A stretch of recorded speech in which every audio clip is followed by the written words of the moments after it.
been nice knowing you.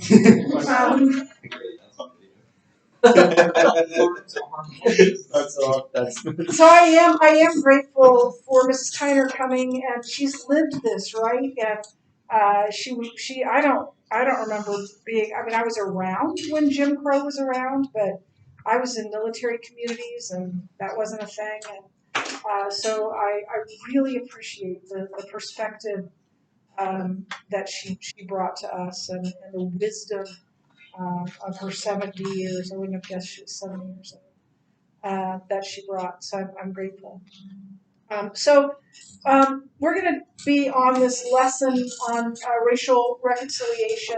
What is the Christian role in racial um, uh, reconciliation for a couple of weeks, I think. We'll see how long it takes. I did teach it a few years ago, but things have changed, and I've changed. And so it will look a little bit different.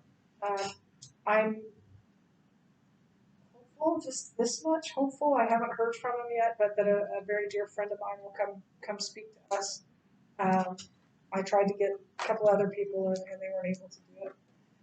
But your very white teacher will be leading part of this. So I want to give you some ground rules for this unit, for this lesson. And we have a saying here among the teachers. And I don't know if I should give you this much of a window into our sayings, but it's this: every issue is a hard issue. Doesn't matter if it's cheating or not turning in homework or being disrespectful or whatever it is, being chronically late to class. Doesn't matter what it is. Every issue is a hard issue, and this is a hard issue too. So I want to speak to our, not just our heart attitude as we go through this. I want all of us to approach this lesson, this unit, with humility. I want us to be teachable. I want us to be willing to listen, really listen and hear other people. I want us to approach it with a heart of wanting to understand, heart of understanding and desiring to understand. And as I mentioned yesterday, I want all of us, me included, to seek to understand before seeking to be understood. Because most of us in this room are not familiar personally with racism, which is why I feel completely unqualified.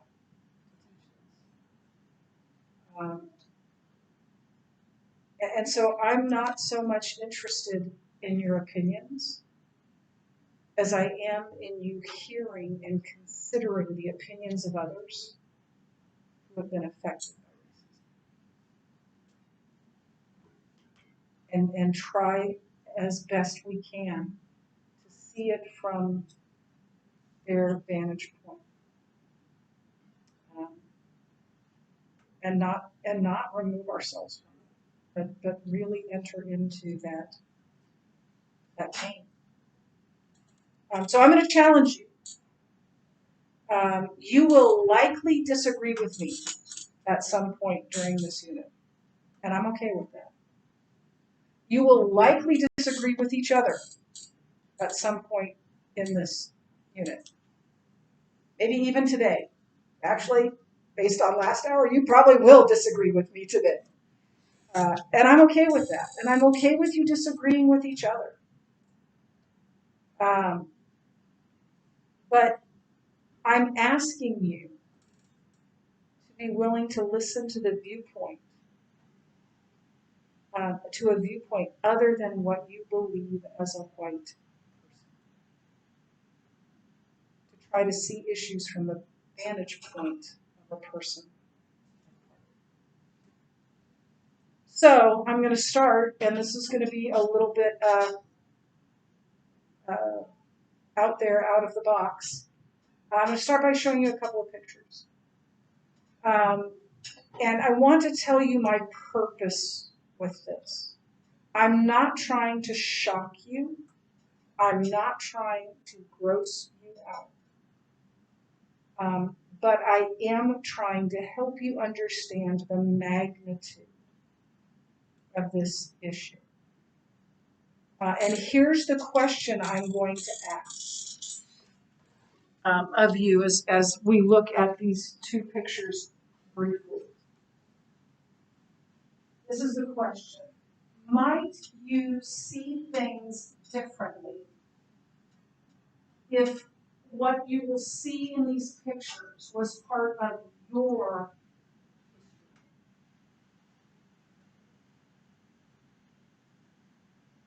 This first picture is of a lynching of two black men. And what I want you to notice is that the people are smiling.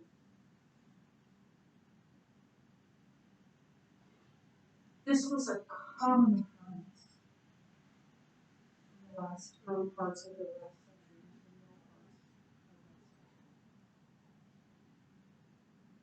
In 1919,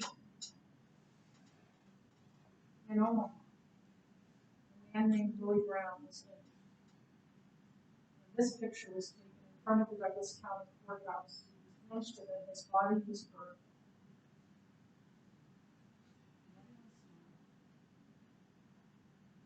Done something. Done something else.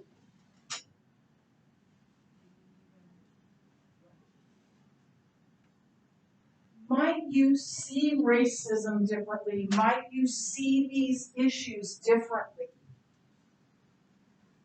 if that kind of racism was part of your history?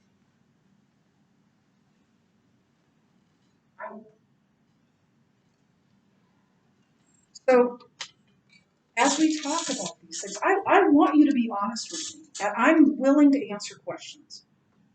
And my prayer is that I will be respectful in answering those questions. I did a pretty good job last time. But I want us to be able to see this not from our vantage point, but from the vantage point. So, first question, you get to answer it. Tell me what racism is. Define racism for me. What's racism? Yes. Prejudice against another group of people because of their skin color. Okay, just a group, or can it be against one person? Okay, so it is prejudice against a person or a group based on the color of their skin. Is that right? Okay. Somebody else. Yeah. Yep. You be prejudiced against Yep. Yep. Yeah. Yep, it could be race or ethnicity. Yep.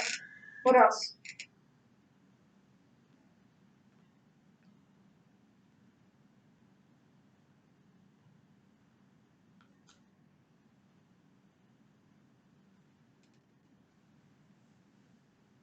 Yeah.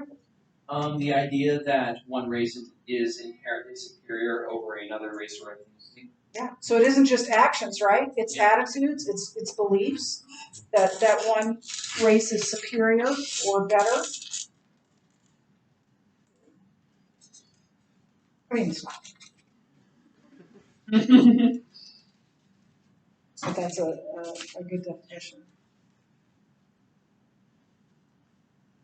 What else?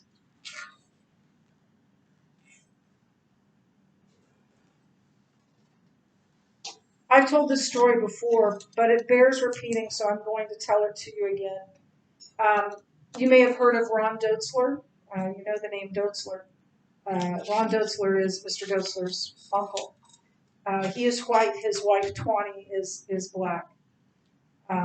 They're one of their sons actually is sophomore at WSU on basketball. Jeremiah. And Josiah or Jeremiah? What? Is it Josiah or Jeremiah? Is it Josiah really? Oh, Jeremiah was okay. Sorry, a lot of those are good. Ron and Tawny Doetzler started a bike network in North Omaha, which I imagine most of you or a lot of you are familiar with that. And I first met Ron gosh, probably before I was married, probably 35 or more years ago, just when he was starting Abide, and he would go to churches to speak and to youth groups. Then he came to our church, the church we were attending, and he came to FCA, came to our FCA to talk to them. And he, either place, he started his talk the same way. He'd ask the question I just asked you: what is racism? And he said that when he go to white groups, he would get a book definition of it. It's mistreating someone based on their skin color. It's believing someone's inferior because of their race. But when he'd go to black groups, they'd give a story. It's a time when a woman clutched her purse tighter as I walked by. Or when I was accused of shoplifting in a white store. Or when I was called a name on the bus. Because it's personal. They've lived it. It's not something in a book. So I want to talk about racism, and I'm gonna put a graphic up on the board or up on the TV, and hopefully everyone can read it. And it's called the racism iceberg. So an iceberg, one of the things about an iceberg is that most of the iceberg is unseen. Most of the iceberg is under the water. And it's where we get the saying, it's just the tip of the iceberg, right? There's just a little bit that you can see. And so this graphic shows that above the waterline are things that are obviously racist that everybody understands are racist, or most fair-minded people, all fair-minded people would see it that way. But then below the line is other racism that especially white people might look at and go, well, why is that racist?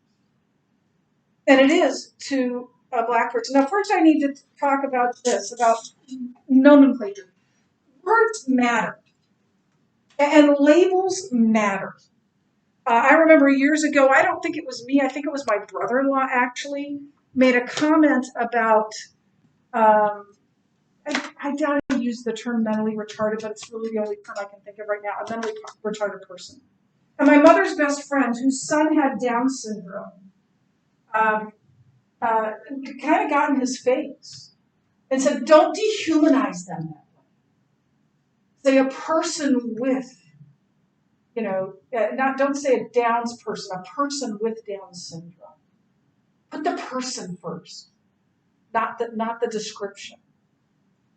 And so often the way we refer to people is they're minorities, or they're marginalized, or they're disadvantaged. And the black community and the communities of color see that as disenfranchising, and sees it as looking down on them and dehumanizing. And so you may have seen this is an acronym, BIPOC, and it stands for Black, Indigenous, and People of Color.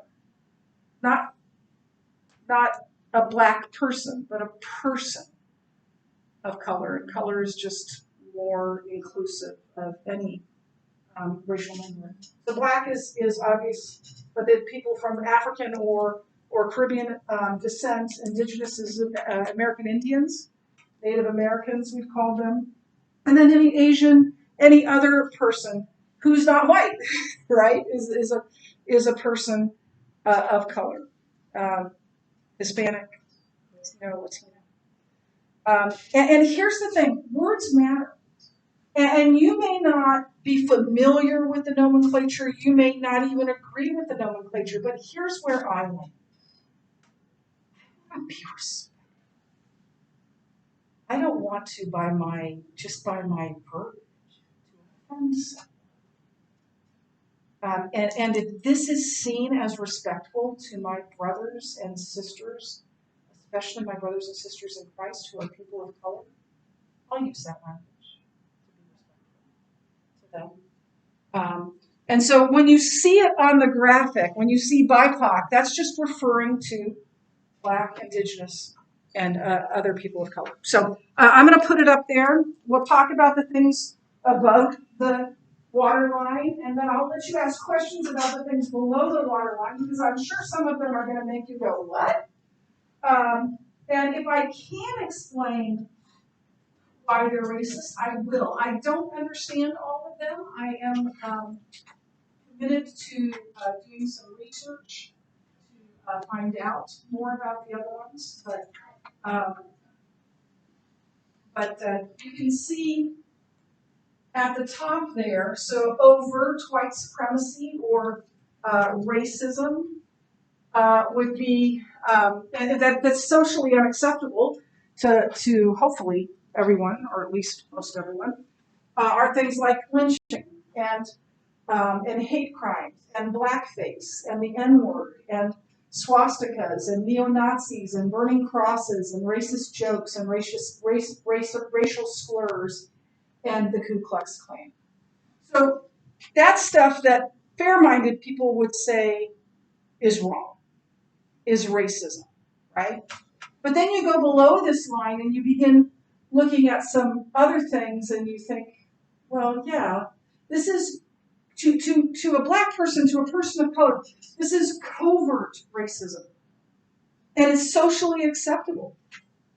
Now, I'm not even sure all people of color would agree with all of these. And I'm not expecting you to agree with all of these or understand all of these or understand why they're racist. But I do want us to look at this as if we were the person being discriminated against. And would that offend us? So look at those, and if I can answer your question, I will, but one that you think, well, I don't understand, why is that racist? I'll do my best to explain.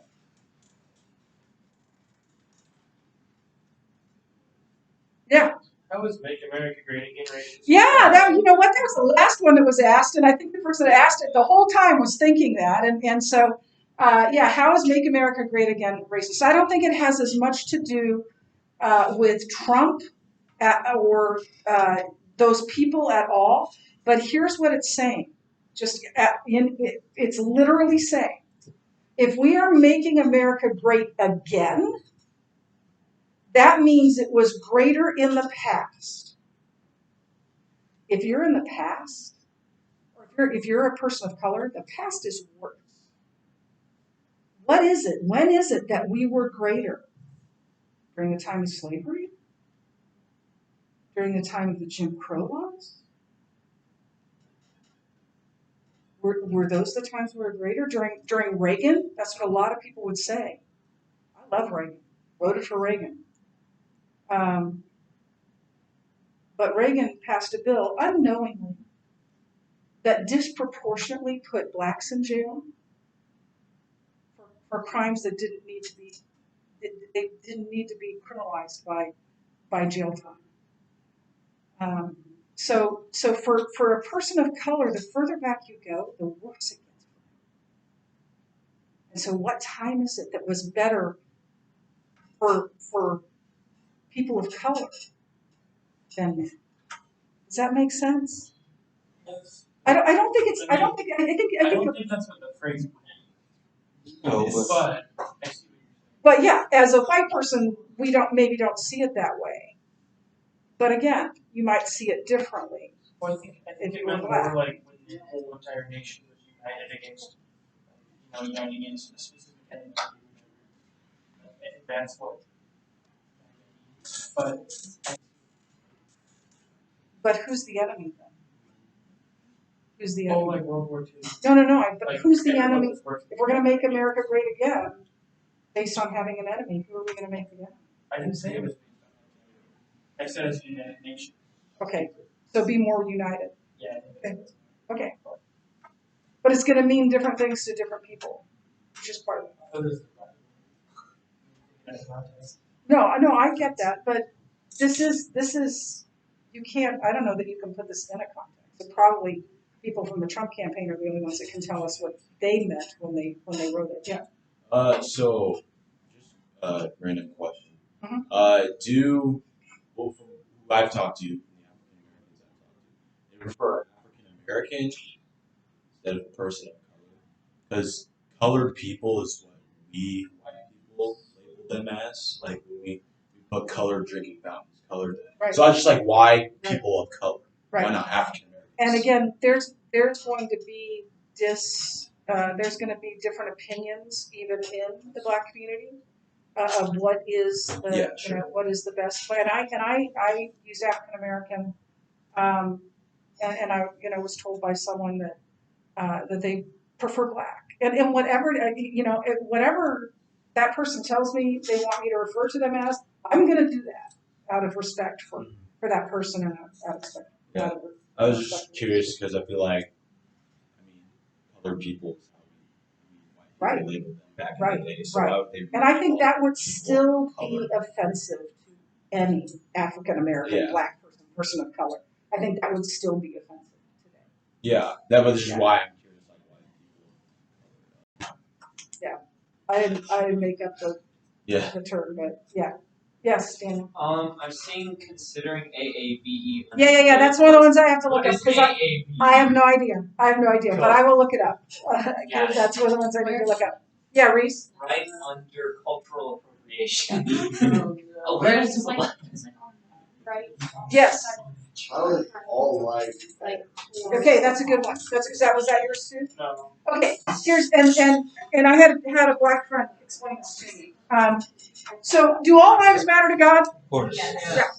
Have all lives mattered equally in the United States? No. No. So, and I'm also gonna tag on to this being colorblind because people say I'm colorblind.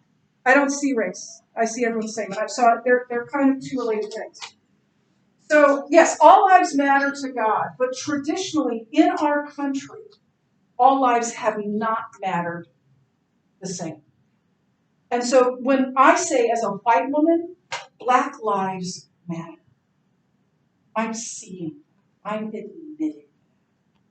When I say all lives matter, I'm not. I'm not admitting the atrocities that have been committed against people. Does that make sense? It's like bypassing. Well, why can't we just say all lives matter? Well, my life has always mattered. I'm white. So, but to say Black lives matter is to say something and to change. So when a Black person hears all lives matter, they hear that I don't know. Again, look at it from a different perspective. Yes, Reese. I've had a few quite Black Okay, but I'll tell you what, everything I've read, and that's fine if they prefer that. But I've read all kinds of things about that whole all. Isn't AAV like African American vernacular? I saw this. Like it's something about speech dialect, I think. Okay, well I'll look it up and let you know because both classes asked about that. Yes, Travis. You matter. Trust me, you matter. I just called Travis. What? So the first one is, how come they don't say like Japanese lives matter because they weren't treated well during World War II, and there's other races that were also not treated appropriately. We only see black lives. Were they ever enslaved in the United States? They were put in camps. Were they ever stolen? They were put into camps. That's not being enslaved, and it was wrong. Were they taken from their homes in Africa and brought here for the purpose of being bought and sold? You can't compare the two things. They're both wrong, but you can't compare the two. You can't compare a short-lived atrocity to 300 years of atrocity. So what about the Chinese? They then built railroads and stuff. I'm not saying I'm not saying that wasn't wrong. I'm saying it's not the same thing. It's not the same thing. And it's certainly not the same thing to someone who's Black. Yes. Okay. What about calling the police on Black people? Yeah. I understand calling the police on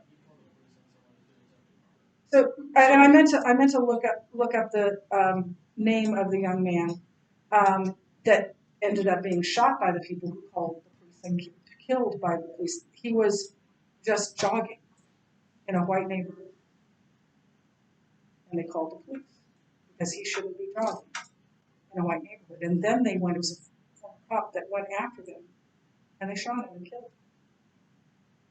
Just citizens. But, I have coworkers that And I know for a fact that they don't do legal things at work, but I don't call the police on them.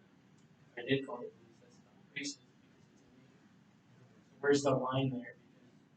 Because if they are doing illegal things, like actually doing something that is actually illegal, and I call the police on them, and then I'm called racist for that. No, That no, doesn't- this is people calling the police because someone is black, not because of what they're doing, just that they're a person of color. What were you gonna say? Well, I have, so, just answering this, so I have, uh, a manager at work who literally helps to watch every activity that comes into the store because they, and so, I think that's what we're talking about, like, almost, racial profiling toward, African Americans, saying that, hey, they come into our store, they're probably. Yeah, so it's not, if someone's doing something illegal, the police I need would to just be question called. But it's just, this is called, just calling the police because they're black, not because of anything. What is token? Yeah, so tokenism is having a person in a group or in an organization just so you can say you've represented different cultures in your group. They're not really a valued member of that group, and they're not really listened to. But we're just, hey, we're inclusive. Look, we've got a black guy on our board. So that's tokenism. Yes. So what is the bootstrap? Yeah. So this is a kind of like the World War II generation, where there was this idea of you pull yourself up by your own bootstraps. And it's a war, it's kind of a war picture of someone who's been shot and they grab their bootstraps to pull themselves up. And it's this idea that, that the black community should just pull themselves up by their own bootstraps. They shouldn't need anyone to help them, and they should just get themselves out of this. Not, recognizing that racism even exists. Yeah. To push them back down. Is it's the very bottom, we're one big family, or there's only one. Is it like the same idea as like all lives matter? It's similar. Yeah, it's similar. I was going to mention colorblindness, right?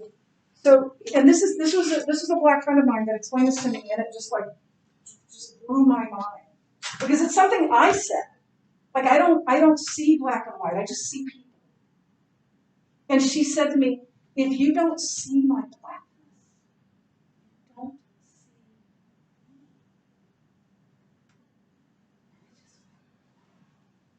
I have to acknowledge that. I have to acknowledge who she is to see her. I don't want to say they because I don't speak for anyone. But yeah, that whole idea of colorblind is kind of like all lives matter. It's just to say, oh, we're just all one big happy family. But we haven't been. We haven't been. I know you guys think I'm ancient as the hill, but y'all are going to be 60. And stuff from when I was your age is like so clear in my head. It seems not that long ago. I lived during the Jim Crow.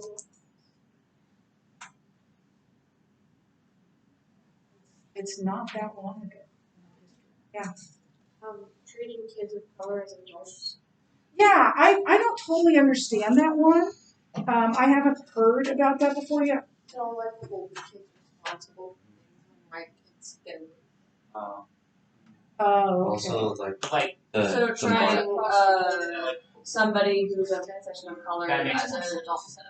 the marginal. Yeah. Okay, good. Thank you. I appreciate it because I was asked that last time. Yeah. How about education funding for property taxes?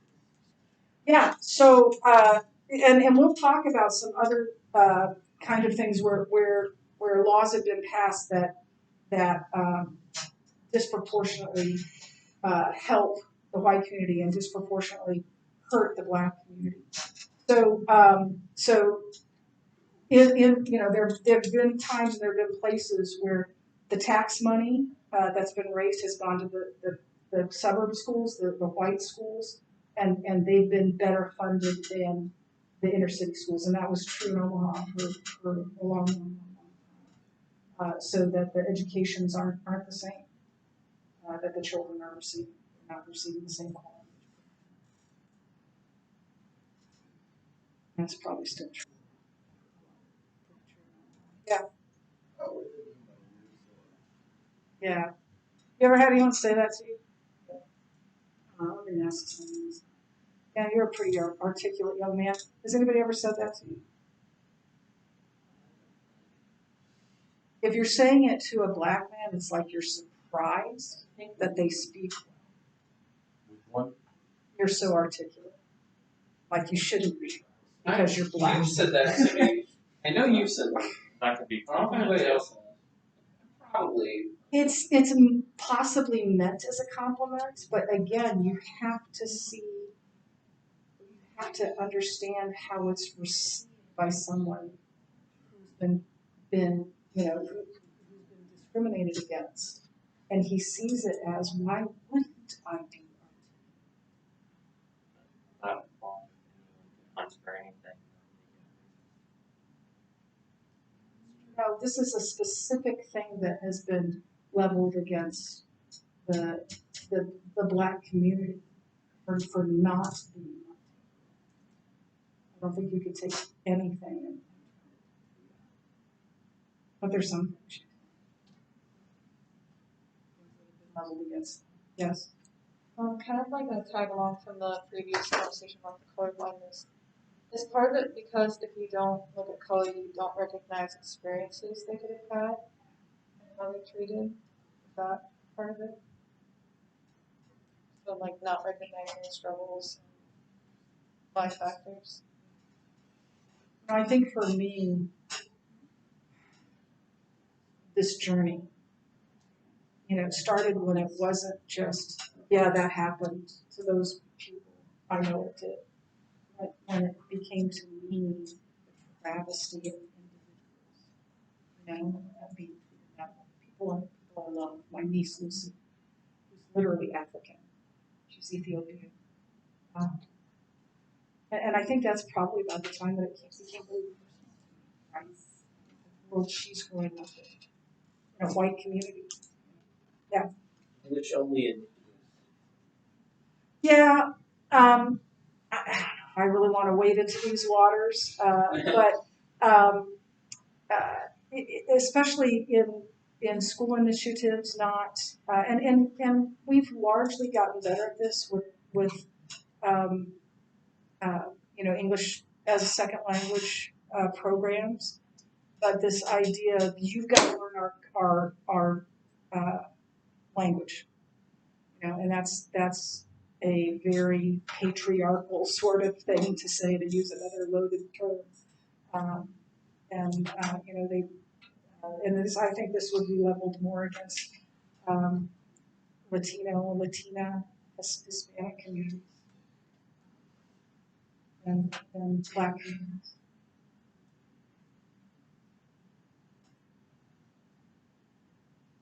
Yeah. What is white? Yeah, I don't know.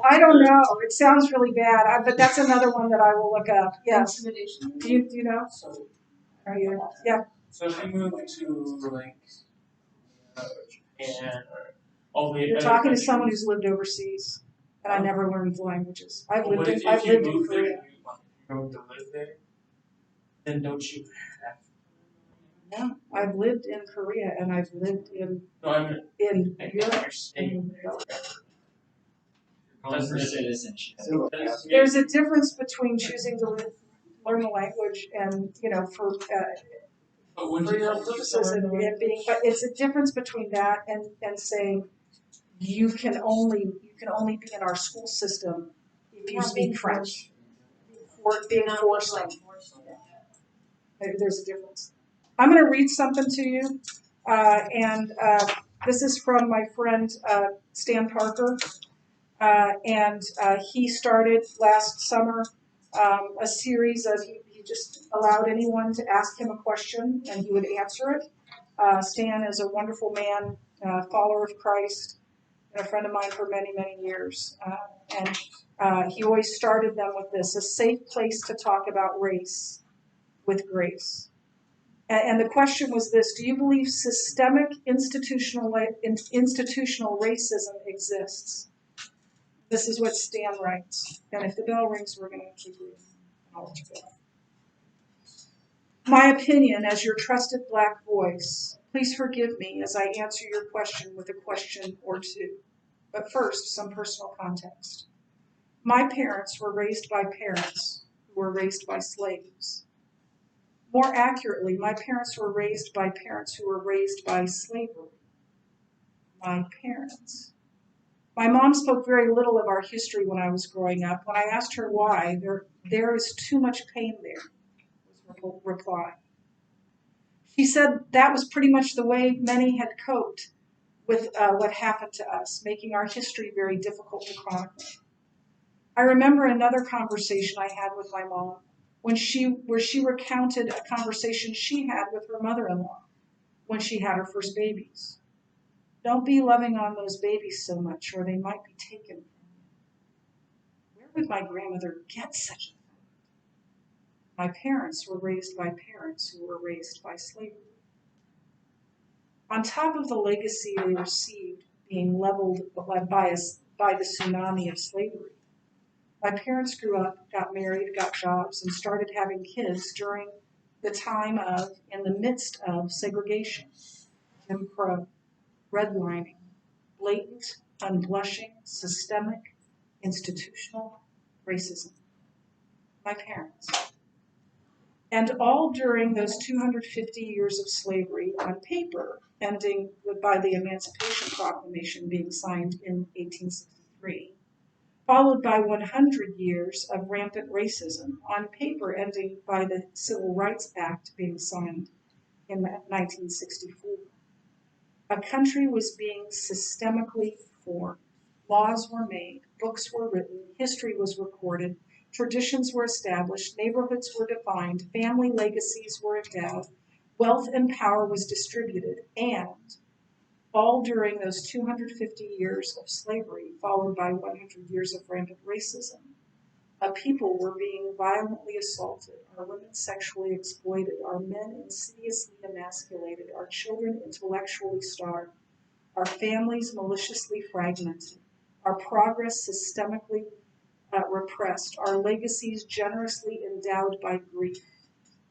My question to you, in answer to your question to me, do you believe we as a country in the last 55 years have done all that is needed to adequately, aggressively, comprehensively, thoroughly remove from our systems that which 350 years of prejudice and restore within our citizens that which 350 years under? Or do you believe there is more work to be done? I believe we have work left to do. I believe that. For today, we'll continue on tomorrow. I'm not in trouble yet.